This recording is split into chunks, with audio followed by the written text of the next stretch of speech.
నమస్కారం ఘంటారావానికి స్వాగతం. ముందుగా ప్రధానాంశాలు. అద్భుతంగా అమరావతి బృహత్తర ప్రణాళిక, చంద్రబాబుకు సింగపూర్ బృందం అందజేత.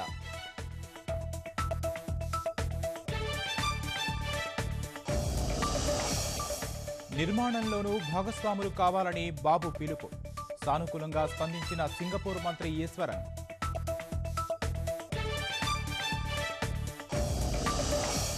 ప్రపంచ స్థాయి సౌకర్యాలతో రాజధాని నిర్మాణం, 2018లోగా తొలిదశ పూర్తి చేస్తామన్న చంద్రబాబు.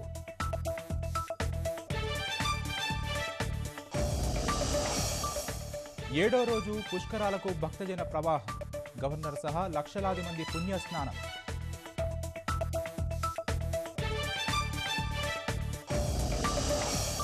రాజమండ్రి పుష్కర ఘాట్లో గోదావరి హారతి, సింగపూర్ బృంద ప్రతినిధులు హాజరు.